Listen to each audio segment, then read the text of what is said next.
5 নম্বর chapter যেটা রয়েছে, অর্থাৎ মলিকুলার বেসিস অফ ইনহেরিটেন্স, এটা করানো হচ্ছিল।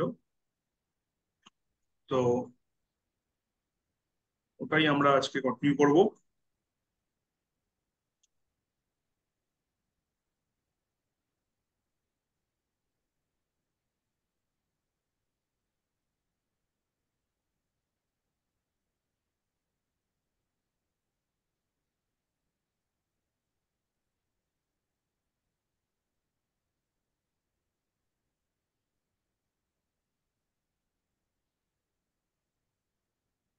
ঠিক আছে, তো আমরা এর আগে যেটা পড়েছিলাম সেটা হচ্ছে ডিএনএ আরএনএ স্ট্রাকচার গুলো দেখেছিলাম। আমরা সেন্ট্রাল ডগমা প্রসেসটা কি দিয়ে তৈরি, ঠিক আছে, কি কি প্রসেস রয়েছে সেন্ট্রাল ডগমার মধ্যে সেটা আমরা দেখেছি।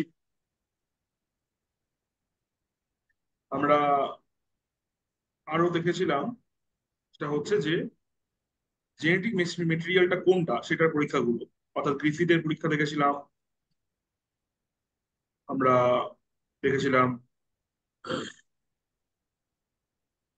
ওই অসওয়াল্ড অ্যাভেরির যে পরীক্ষা, অ্যাভেরি ম্যাকলিওড ম্যাককার্টি যে পরীক্ষা, সেগুলো দেখেছিলাম। ঠিক আছে, এবং ফাইনালি আমরা হার্সে চেসের যে পরীক্ষা সেটাও কিন্তু দেখেছিলাম, এবং জাস্টিফাইড এটা যে জেনেটিক মেটেরিয়াল ডিএনএ। হুম, এটা কিন্তু আমরা আগে দেখে নিয়েছিলাম। আজকের ক্লাসে আমরা যেটা দেখবো সেটা হচ্ছে যে রেপ্লিকেশন প্রসেসটা, অর্থাৎ ডিএনএ যে রেপ্লিকেশন প্রসেস, এই ডিএনএ যে রেপ্লিকেশন প্রসেস সেটা আমরা আজকের ক্লাসে দেখবো, অর্থাৎ ডিএনএ থেকে ডিএনএ তৈরির প্রসেস। ডিএনএ রেপ্লিকেশন প্রসেস যদি আমরা দেখি তাহলে এটা কিন্তু এই সম্বন্ধে আলোকপাত যেটা, সেটা কিন্তু এই ওয়াটসন ক্রিকই করেছিলেন, কিন্তু ওনারা পুরোপুরি সঠিকভাবে এটা ব্যাখ্যা করতে পারেননি। পরবর্তীকালে আমরা দেখবো স্টাল এবং মেসেলসনের যে এক্সপেরিমেন্ট সেটা দিয়ে এই ডিএনএ রেপ্লিকেশন প্রসেসটা কিন্তু খুব সুন্দরভাবে ডিসক্রাইব করা গেছে। দেখতেই পাচ্ছ ডিএনএ রেপ্লিকেশন প্রসেসের যে তিনটে ধারণা, সেই তিনটে ধারণা ছিল semi conservative, conservative and dispersive. ঠিক আছে, এই তিনটে ধারণা ছিল, semi conservative, conservative and dispersive. Semi conservative কোনটা? আচ্ছা, প্রথমে চলে আসি ডিসপার্সিভ কোনটা সেটা। Semi conservative, conservative, dispersive. আচ্ছা, কনজারভেটিভটা আগে বলে দিচ্ছি। কনজারভেটিভটা দেখো কি বলছে। কনজারভেটিভে বলছে যে এই যে প্যারেন্ট ডিএনএ যেটা কিনা ব্লু লাইন দিয়ে তৈরি, এই ব্লু লাইন দিয়ে তৈরি হচ্ছে প্যারেন্ট ডিএনএ, আর নতুন যে অপত্য ডিএনএ সেটা তৈরি হচ্ছে বেগুনি লাইন দিয়ে। এখানে কনজারভেটিভে কি বলছে যে এই যে প্যারেন্ট ডিএনএ যেটা সেটা কিন্তু থাকছে, নতুন করে দুটো হেলিক্স তৈরি হচ্ছে, এবং যে দুটো অপত্য হেলিক্স, ডিএনএ হেলিক্স পরস্পর বিপরীত মুখে পেঁচিয়ে ওটা নতুন একটা ডিএনএ তৈরি করছে। মাইন্ড দ্যাট এই নতুন ডিএনএ এর মধ্যে যেটা, কিন্তু এর মধ্যে কোনোটাই কিন্তু পুরোনো ডিএনএ এর কোনো অংশ নেই, অর্থাৎ কোনো ব্লু লাইন তোমরা দেখতে পাচ্ছ না, অর্থাৎ পুরোটাই নতুন। ওকে, তাহলে এখান থেকে যদি আবার রেপ্লিকেশন হয় তাহলে দেখো, এখান থেকে রেপ্লিকেশন হলে কিন্তু আবার একই রকম ভাবে একটা পুরনো যেটা ছিল সেটা পুরনোই রইলো, আবার নতুন কে নতুন তৈরি হলো। একই রকম ভাবে এইটা থেকে যদি দুটো হয় তো এইটা রইলো, প্লাস একে কেন্দ্র করে নতুন একটা তৈরি হয়ে গেল। চলে আসবো ডিসপার্সিভ। ডিসপার্সিভে কি বলছে? বলছে এই ডিএনএ যে নিউক্লিওটাইড গুলো, সেই নিউক্লিওটাইড গুলো ভেঙে যাচ্ছে, টুকরো টুকরো টুকরো টুকরো নিউক্লিওটাইড তৈরি হচ্ছে। এই যে টুকরো টুকরো নিউক্লিওটাইড তৈরি হচ্ছে, সেই টুকরো টুকরো নিউক্লিওটাইডকে অনুসরণ করে কিছু নতুন অপত্য নিউক্লিওটাইড এর টুকরো তৈরি হচ্ছে, এবং পরবর্তীকালে কি হচ্ছে, এই পুরনো এবং নতুন র্যান্ডামলি জুড়ে গিয়ে দুটো ডিএনএ তৈরি হচ্ছে। এর মধ্যে দেখো এই যে একটা ডিএনএ থেকে দুটো ডিএনএ তৈরি হলো, এর এই ডিএনএটা আর এই ডিএনএ কিন্তু সেম। ঠিক আছে, এটার মধ্যে নতুন এবং অপত্য, ঠিক আছে, দুটো হেলিক্সই রয়েছে, প্যারেন্ট এবং অফস্প্রিং, দুটো হেলিক্সই রয়েছে। আবার এর মধ্যেও দেখো নতুন ডিএনএও রয়েছে, আবার পুরোনো যে ডিএনএ থেকে কপি হয়েছিল সেটাও রয়েছে, অর্থাৎ ব্লু এবং যে ভায়োলেট উভয় লাইনই কিন্তু রয়েছে। ঠিক আছে, আচ্ছা, একই রকম ভাবে এদের যদি পরবর্তীকালীন আহ, যে রেপ্লিকেশন যদি দেখা যায় আরেকটা জেনারেশনের রেপ্লিকেশন, তাহলে সেকেন্ড জেনারেশন রেপ্লিকেশন কিন্তু আমরা ওই একই জিনিস দেখবো যে দুটো মিলিয়ে মিশিয়ে রয়েছে। চলে আসবো সেমি কনজারভেটিভ এই মতবাদটা, খুব ভালো করে বুঝবে। সেমি কনজারভেটিভে কি বলছে যে প্যারেন্ট ডিএনএ যেটা ছিল সেই প্যারেন্ট ডিএনএ থেকে দুটো স্ট্র্যান্ড আলাদা হয়ে গেছে। আলাদা হয়ে গিয়ে একটা স্ট্র্যান্ডকে কেন্দ্র করে একটা নতুন অপত্য তৈরি হচ্ছে এবং তারা পরস্পর পিছিয়ে যাচ্ছে। আবার একটা স্ট্র্যান্ডকে কেন্দ্র করে আরেকটা নতুন ভায়োলেট দেখো তৈরি হয়েছে এবং এরা কিন্তু পরস্পরকে পিছিয়ে যাচ্ছে। ফলে আমাদের হাতে কিন্তু এখন যে দুটো অপত্য ডিএনএ হলো তাদের প্রত্যেকটার মধ্যেই কিন্তু একটা প্যারেন্ট ডিএনএ হেলিক্স রয়েছে এবং আরেকটা নতুন করে সংশ্লেষিত আহ, যে অপত্য ডিএনএ তার হেলিক্স রয়েছে। হ্যাঁ, এরা পরস্পর কমপ্লিমেন্টারি বেস পেয়ারিং করে রয়েছে, পরিপূরক বেস পেয়ারিং এর মাধ্যমে এরা যুক্ত হয়ে রয়েছে। যেমন তোমরা জানো যে এটি ডাবল বন্ড এবং জিসি ট্রিপল বন্ড, সেই দিয়ে এরা যুক্ত হয়ে রয়েছে। ঠিক এর পরের স্টেপটা দেখো, একই রকম ভাবে তুমি যদি দেখো সেকেন্ড জেনারেশন যদি রেপ্লিকেশন আবার করা হয়, তাহলে একই রকম ভাবে দেখো এই যে ব্লু লাইনটা, সেই ব্লু লাইনটাকে কেন্দ্র করে একটা অপত্য ভায়োলেট তৈরি হয়েছে, আর ভায়োলেট লাইনটাকে কেন্দ্র করে আরেকটা অপত্য ভায়োলেট তৈরি হয়েছে। একই রকম ভাবে এখানে যদি দেখো, তাহলে দেখো ব্লু লাইনকে কেন্দ্র করে একটা অপত্য ভায়োলেট তৈরি হয়েছে, আবার ভায়োলেটকে কেন্দ্র করে আরেকটা অপত্য ভায়োলেট এর হেলিক্স তৈরি হয়েছে। ঠিক আছে, তো এটাই হচ্ছে টোটাল আমাদের সেমি কনজারভেটিভ যদি বলি, সেমি কনজারভেটিভ প্রসেসটা। সেমি কনজারভেটিভ আর কনজারভেটিভ মধ্যে তফাৎটা কি? কনজারভেটিভ মানে কি হচ্ছে যে এখানে যে প্যারেন্ট ডিএনএ যেটা, সেটা প্যারেন্ট ডিএনএ কিন্তু প্যারেন্ট ডিএনএ হিসাবেই থাকলো। এই প্যারেন্ট ডিএনএ কিন্তু কোনো অংশ অপত্য ডিএনএ তে গেল না। একে অনুকরণ করে যে কমপ্লিমেন্টারি বেস পেয়ারিং হলো বা যে কপি হলো, সেই কপিটা অর্থাৎ অপত্যটা কিন্তু পুরোপুরি হবে প্যারেন্ট থেকে আলাদা। আলাদা মানে প্যারেন্ট প্যারেন্ট, অপত্য অপত্য, কোন রকম ভাবে প্যারেন্টের একটা হেলিক্সের সঙ্গে অপত্যর কোন একটা অংশ বা অপত্যর একটা হেলিক্স কিন্তু পিছিয়ে যাচ্ছে না। যেটা কিনা আমরা সেমি কনজারভেটিভে দেখতে পাচ্ছি যে একটা প্যারেন্টের একটা স্ট্র্যান্ড থাকছে এবং একটা অপত্য স্ট্র্যান্ড একসাথে থাকছে, তাই এটাকে বলছে সেমি কনজারভেটিভ। অর্থাৎ বাবা মার একটা কপি থাকলোই নতুন করে তৈরি হওয়া আবার আবার একটা কপি থাকলো। So this is the replication process, এবং এটা কিন্তু সেমি কনজারভেটিভ। এই যে প্রসেসটা আমি এতক্ষণ ধরে বললাম, এটা প্রুফ কে করেছে? এটা প্রুফ করেছে কিন্তু মিসেলসন এবং স্টাল। ওকে, মিসেলসন এবং স্টালের যে এক্সপেরিমেন্ট সেটা আমরা দেখব, এবং আহ, যেটা বলছিলাম যে এরা হচ্ছে অর্ধ সংরক্ষণশীল প্রতিলিপিকরণ। ঠিক আছে, যেটা বলছিলাম সেমি কনজারভেটিভ, তার বাংলাটা হচ্ছে অর্ধ সংরক্ষণশীল প্রতিলিপিকরণ। অর্থাৎ পিতামাতার থেকে আগত যে ডিএনএ, সেই ডিএনএ বা প্যারেন্ট ডিএনএ যদি বলি, যে ডিএনএ থেকে কপি তৈরি হচ্ছে সেই ডিএনএ এর অর্ধেকটা থাকছে আর নতুন করে তৈরি হচ্ছে অর্ধেকটা, তাই বলছে অর্ধ সংরক্ষণশীল প্রতিলিপিকরণ। আমরা এই এক্সপেরিমেন্টটা দেখবো, এটা হচ্ছে মিসেলসন এবং স্টারের এক্সপেরিমেন্ট। এটা ইকোলাই ব্যাকটেরিয়াতে ওনারা করেছিলেন এবং পরবর্তীকালে ইউক্যারিওটসেও এটা দেখানো হয়েছিল। এনারা কি করেছিলেন? এনারা নাইট্রোজেনের দুটো আইসোটোপ নিয়েছিলেন, একটা হচ্ছে N15 আর একটা হচ্ছে N14। ওকে, তাহলে N14 আর N15। N15 হচ্ছে একটু ভারী আইসোটোপ N14 এর তুলনায়, এই কনসেপ্টটা ওনারা মাথায় রেখেছিলেন। রেখে ওনারা কি করছেন, ওনারা এই ইকোলাই যে ব্যাকটেরিয়া, সেই ব্যাকটেরিয়াকে গ্রো করাচ্ছেন। কোথায় গ্রো করাচ্ছেন? N15 যুক্ত মিডিয়াতে। ঠিক আছে, তাহলে ইকোলাই ব্যাকটেরিয়াকে গ্রো করানো হচ্ছে বা বৃদ্ধি ঘটানো হচ্ছে কোথায়? N15 যুক্ত যে গ্রোয়িং মিডিয়াম বা কালচার মিডিয়াম বা কৃষ্টি মাধ্যম তোমাদের যেটা বলে, সেই কৃষ্টি মাধ্যমে এটা গ্রো করানো হচ্ছে ব্যাকটেরিয়া গুলোকে। খুব স্বাভাবিক, ব্যাকটেরিয়া গ্রো করানো মানে তার সে রেপ্লিকেশন করবে, কপি তৈরি করবে।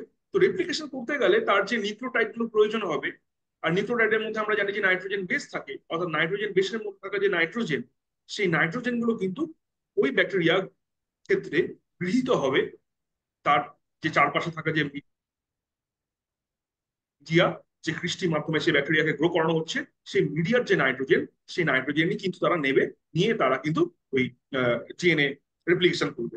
অর্থাৎ ডিএনএ এর মধ্যে এই যে ইকোলাই ব্যাকটেরিয়া, যে ব্যাকটেরিয়া গুলোকে N15 মিডিয়াতে কালচার করা হচ্ছিল, সেই N15 নাইট্রোজেনটা কিন্তু এই ব্যাকটেরিয়ার ডিএনএ এর মধ্যে, অন্তর্ভুক্ত হবে বা ডিএনএ এর মধ্যে প্রবেশ করবে। ঠিক আছে। অপর আরেকটা ক্ষেত্রে কি করা হলো, এবার এই যে ব্যাকটেরিয়াটা, সেই ব্যাকটেরিয়া যে যাদেরকে আমরা N15 মিডিয়ামে গ্রো করালাম, তাদের একটা জেনারেশন কাটানোর পর তাদেরকে কি করা হলো, তারা N14 মিডিয়াতে তাদের কালচার করা হলো। তাদেরকে তুলে নেওয়া হলো N15 মিডিয়া থেকে, এবং N15 মিডিয়া থেকে তুলে নেওয়ার পর তাদেরকে N14 মিডিয়াতে কালচার করা হলো, তাদের মধ্যে কিছু ব্যাকটেরিয়াকে। ঠিক আছে। মনে রাখবো N14 কিন্তু নাইট্রোজেনের একটু হালকা আইসোটোপ N15 এর তুলনায়।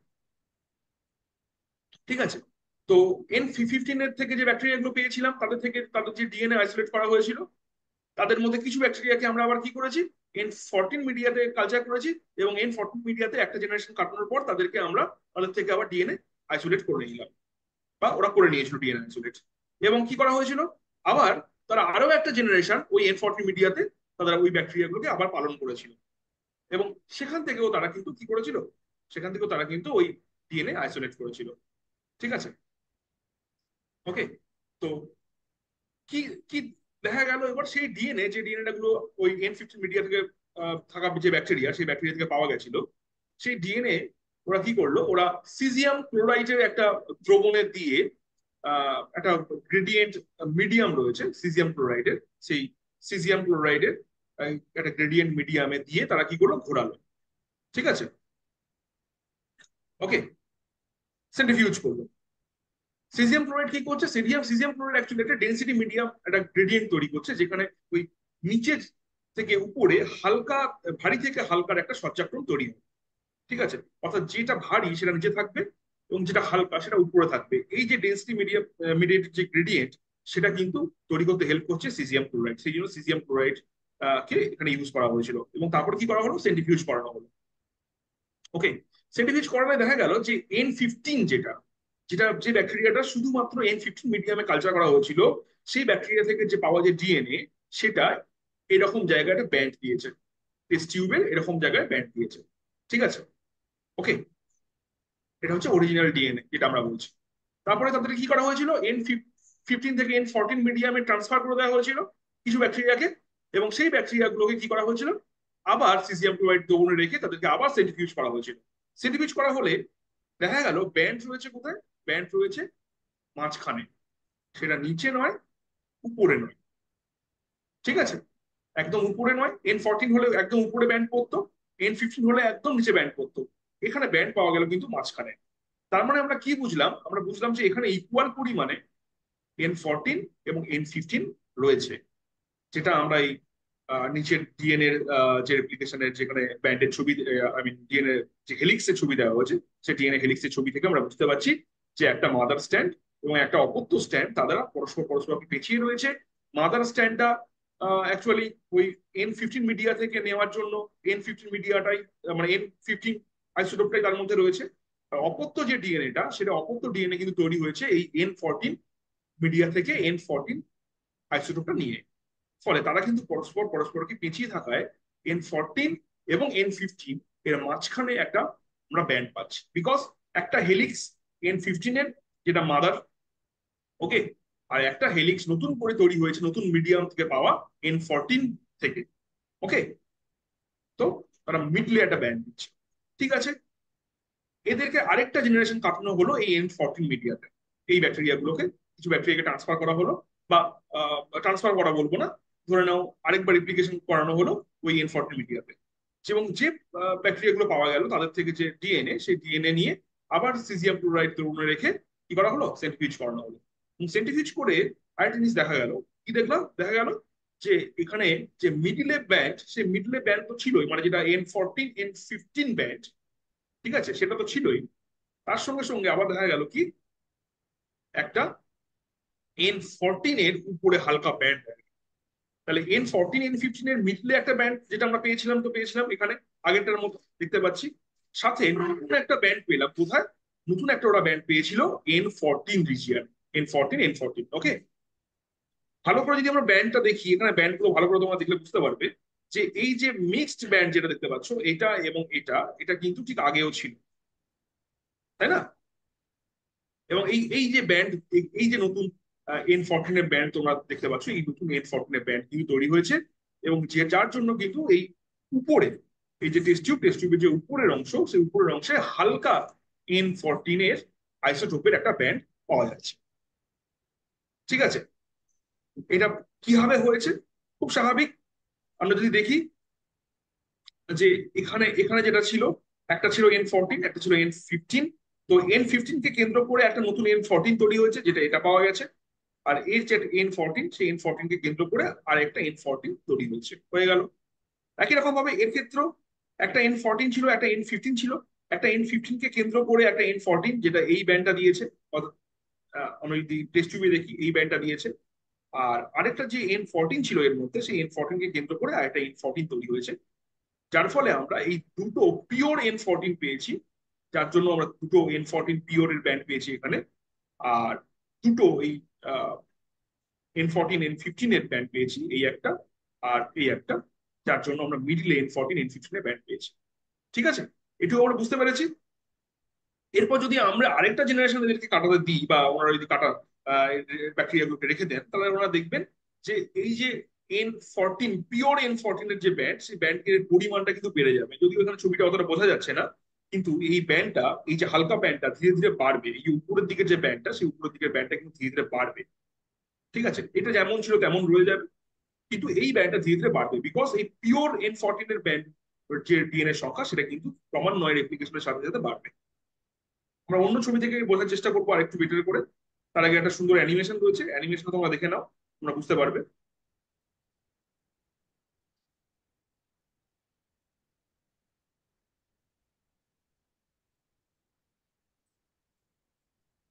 এখানে N15 মিডিয়া নেওয়া হয়েছে এবং তার মধ্যে ব্যাকটেরিয়াটা কাঁচা করা হচ্ছে।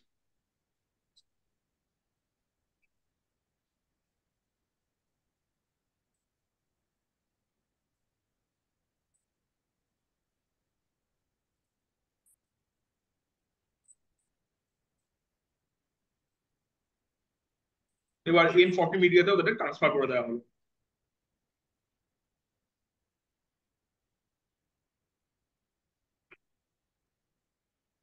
ডিএনএ গুলো হারভেস্ট করে নেওয়া হয়েছে।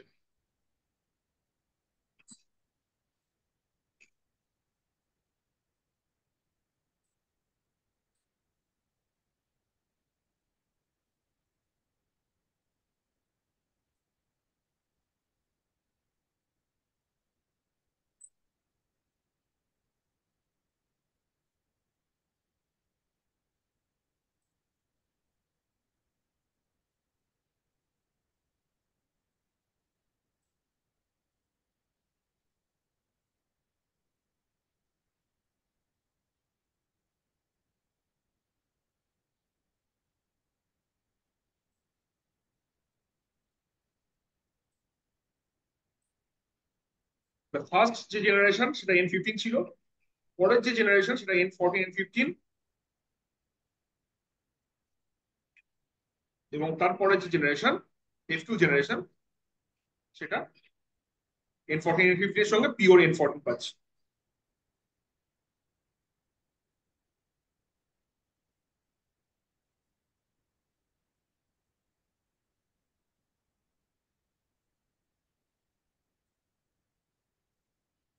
ঠিক আছে, তাহলে আমরা দেখলাম এইভাবে কি হচ্ছে, একটা পুরনোকে কেন্দ্র করে একটা নতুন তৈরি হচ্ছে, একটা পুরনো কেন্দ্রের নতুন তৈরি হচ্ছে, এবং একটা নতুনকে কেন্দ্র করে একটা নতুন, আরেকটা নতুনকে কেন্দ্র করে আরেকটা নতুন N14 তৈরি হচ্ছে। ঠিক আছে, তো এটাই হচ্ছে প্রসেস।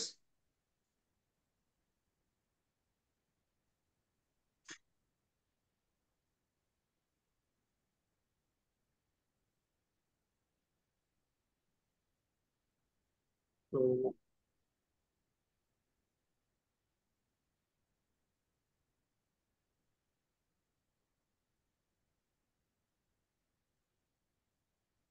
পরের স্লাইডে যাব। ঠিক এইটাই বলছিল অ্যানিমেশনে, দেখে নাও। ঘোরানোর পরে N15 এর ব্যান্ডটা নিচে পড়েছে। 20 মিনিট একটা জেনারেশন হতে গ্যাপ, একটা রেপ্লিকেশন হতে হতে 20 মিনিট সময় লাগে। সেটার পরে N14 N15 এর ব্যান্ড পাওয়া গেছে। ডিএনএটা দেখো, N15 এবং N14 দুটো মিশিয়ে তৈরি হয়েছে। আবার একই রকম ভাবে যদি আরো আহ, সময় দিই, আবার আবার রেপ্লিকেশন করার সময় দিই, তাহলে দেখবো আমরা নতুন N14 এর ব্যান্ড পাচ্ছি। আবার এন 14-15 এর মিক্সড ব্যান্ডও পাচ্ছি। ঠিক আছে, তো এটার যখন আবার আরেকটা জেনারেশন করা হবে, যেটা আমি বলছিলাম এর আগে, এখানে এসে দেখো, এখানে কিন্তু এই 14-15 এর ব্যান্ডটা এটা কিন্তু কনস্ট্যান্ট রয়ে যাচ্ছে। আর পিওর N14 এর যে ব্যান্ড, এই যেটা বলছিলাম, এই যে পিওর N14 এর যে ব্যান্ড, সেই পিওর N14 এর ব্যান্ড কিন্তু এই এখানে উপরে দেবে, এবং এটা কিন্তু পরিমাণে বাড়তে থাকবে। এখানে ছবিটা খুব একটা ভালো বোঝা যাচ্ছে না, কিন্তু এখানে পরিমাণে বাড়তে থাকবে। মনে হতে পারে যে স্যার অ্যাকচুয়ালি এটা কনজারভেটিভ নয়, সেটা বোঝা গেল, খুব স্বাভাবিক, কিন্তু ডিসপারসিভের সঙ্গে তো মিল রয়েছে না। ডিসপারসিভ যদি এইভাবে রেপ্লিকেশনটা হয়, এবং এর সেমি কনজারভেটিভ যদি এইভাবে রেপ্লিকেশনটা হয়, তাহলে এক্ষেত্রে কিন্তু ব্যান্ড দুটো কিন্তু মিডলে পাওয়া যাবে, এরও মিডলে ব্যান্ড পাওয়া যাবে, এরও কিন্তু মিডলে ব্যান্ড পাওয়া যাবে। কিন্তু আলাদা আলাদাটা কোথায় হবে? আলাদা দেখো, ডিসপারসিভের ক্ষেত্রে তুমি যতবারই রেপ্লিকেশন এখানে হবে, তোমরা দেখবে যতবারই রেপ্লিকেশন হবে প্রত্যেকবারই কিন্তু তোমরা মিডিলে ব্যান্ড পাবে। ঠিক আছে, মিডলে ব্যান্ড পাবে। কিন্তু সেমি কনজারভেটিভের ক্ষেত্রে দেখো, নতুন করে ডিএনএ তৈরি হচ্ছে। ঠিক আছে, এই যে ব্যাপারটা, অর্থাৎ সবাই কিন্তু মিডলে ব্যান্ড দেবে না, যেটা আমরা একটু আগে দেখলাম। সবাই কিন্তু মিডলে ব্যান্ড দেবে না, অর্থাৎ মিডলে ব্যান্ড যেমন ছিল তেমন রয়ে যাবে। কিন্তু এইরকম পিওর N14 যে ব্যান্ড, সেই পিওর N14 ব্যান্ড কিন্তু আমরা উপরে পেয়ে যাবো, যেটা কিন্তু কখনোই ডিসপার্সিভ বলে আসতো না। ওকে, যেটা কিন্তু কখনোই ডিসপার্সিভ বলে আসতো না।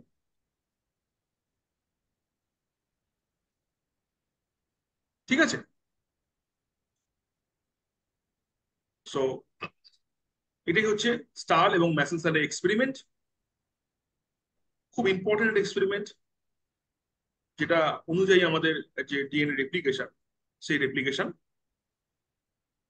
চলবে। অর্থাৎ আমরা যে রেপ্লিকেশন ডিএনএ রেপ্লিকেশন প্রসেস করবো, সেই ডিএনএ রেপ্লিকেশন প্রসেস কিন্তু একটা মাদার স্ট্যান্ডকে অনুকরণ করে একটা অপত্য স্ট্যান্ড তৈরি হবে।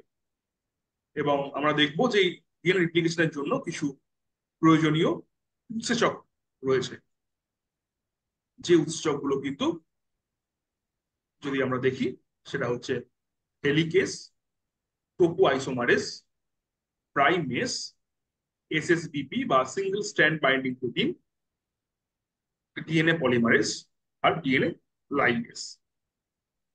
এই ছটা এনজাইম প্রধানত খুব গুরুত্বপূর্ণ ভূমিকা পালন করে। এবং আমরা যেটা মনে রাখবো সেটা হচ্ছে যে ডিএনএ পলিমারেজ এই কিন্তু অনেক ধরনের হয়, ডিএনএ পলিমারেজ 1, 2, 3। ঠিক আছে, আর আমরা ফোকাস করব এই রেপ্লিকেশন প্রসেস, সেটা হচ্ছে পুরোপুরি হবে প্রোক্যারিওটস এর ক্ষেত্রে আমরা এই রেপ্লিকেশন প্রসেসটা ফলো করবো। ঠিক আছে, তো helicase, Toppo isomerase, primase, SSBP বা single stand binding protein, DNA polymerase এবং ডিএনএ লাইগেস, এই প্রত্যেকটা এনজাইম কিন্তু রেপ্লিকেশনে খুব বড় ভূমিকা পালন করবে। এবং রেপ্লিকেশন এখানে তোমরা দেখতে পাচ্ছ, রেপ্লিকেশনটা দেখো ভালো করে যদি দেখো, রেপ্লিকেশনটা নতুন, এটা হচ্ছে পুরনো স্ট্যান্ড, ব্লু কালার দিয়ে এটা বোঝানো হয়েছে, সেটা হচ্ছে পুরনো স্ট্যান্ড। একটা 3 প্রাইম থেকে 5 প্রাইম, আর একটা 5 প্রাইম থেকে 3 প্রাইম, এবং তাদেরকে অনুসরণ করে 5 প্রাইম টু 3 প্রাইম নতুন স্ট্যান্ড, নতুন অপত্য তৈরি হচ্ছে। পরবর্তীকালে কি হবে? এই যে এই যে ডিএনএটা তোমরা দেখতে পাচ্ছ, যদি পেনটা ইউজ করি তাহলে বুঝতে পারবে। এই যে ডিএনএটা, এইটা একটা ডিএনএ হিসেবে তৈরি হবে, আবার এইটা একটা ডিএনএ হিসেবে তৈরি হবে। ঠিক আছে, যেখানে একটা ব্লু মাদার স্ট্যান্ড থাকবে, আর একটা কি থাকবে, একটা অপত্য স্ট্যান্ড থাকবে।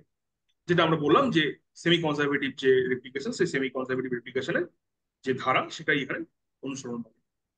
তো ডিএনএ রেপ্লিকেশন যে প্রসেস, সেটা আমরা নেক্সট ক্লাসে আলোচনা করব। এই ক্লাসের সময় মোটামুটি হয়ে গেছে, তো আমরা এটা অনেক বড় প্রসেস, সেটা আমরা নেক্সট দিন দেখে নেব। বাট আমরা যেটা মনে রাখবো সেটা হচ্ছে ডিএনএ রেপ্লিকেশন কিন্তু 5 প্রাইম টু 3 প্রাইম ডাইরেকশনে হয়। এটা প্রশ্ন আসতে পারে তোমাদের, যে ডিএনএ রেপ্লিকেশন কোন ডাইরেকশনে হয়। নতুন যেটা, সেটা তৈরি হবে 5 প্রাইম টু 3 প্রাইম ডাইরেকশনে। এটা কিভাবে হয় সেটা একটু তোমাদেরকে বলে দিই। সেটা হচ্ছে, আমরা এই ছবিটা দেখে নিই।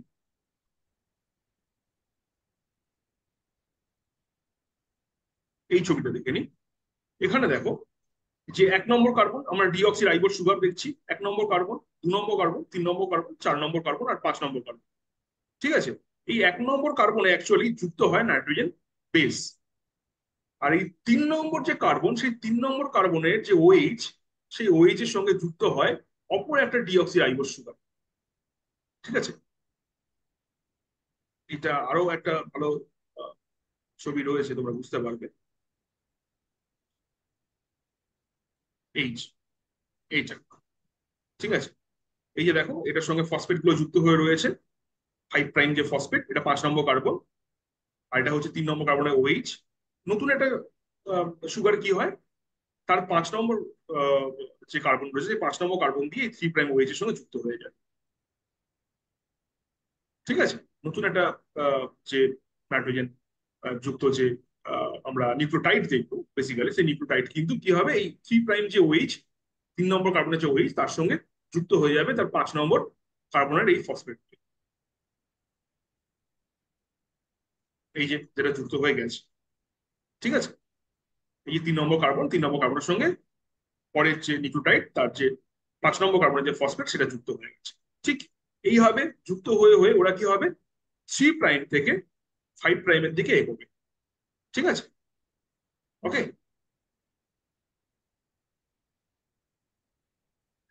সরি, একটু ভুল বললাম। ওরা 5 প্রাইম থেকে 3 প্রাইমের দিকে এগোবে, মানে 5 প্রাইম যে একটা এন্ড, তাতে যে নিউক্লিওটাইড, সেই নিউক্লিওটাইডের যে 3 নম্বর যে কার্বন, 3 নম্বর কার্বনের যে ওইচ রয়েছে, সেই 3 নম্বর কার্বনের যে ওইচ, তার সঙ্গে নতুন একটা নিউক্লিওটাইডের 5 নম্বর যুক্ত হবে। যুক্ত হলে তার আবার এখানে কি হবে, একটা 3 প্রাইম ওইচ, একটা ফ্রি হবে।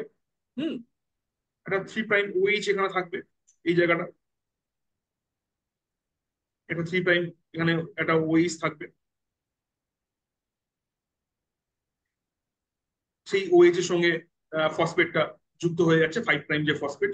আবার যুক্ত হয়ে গেলে এর আবার এখানে 3 প্রাইম একটা ওএইচ থাকবে। ঠিক আছে, তার সঙ্গে আবার এই যে আরেকটা নিউক্লিওটাইড, তার 5 প্রাইম যে কার্বনের যে ফসফেট, সেটা যুক্ত হবে। এইভাবে ধীরে ধীরে কি হবে, 5 প্রাইম থেকে 3 প্রাইমের দিকে এটা মুভ করবে।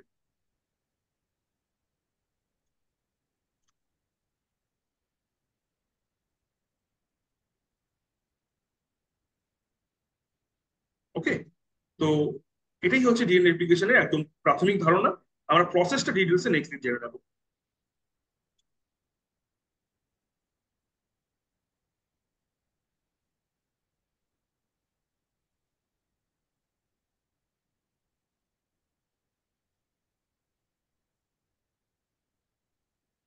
ওকে, আজ তাহলে ক্লাস এই অবধি।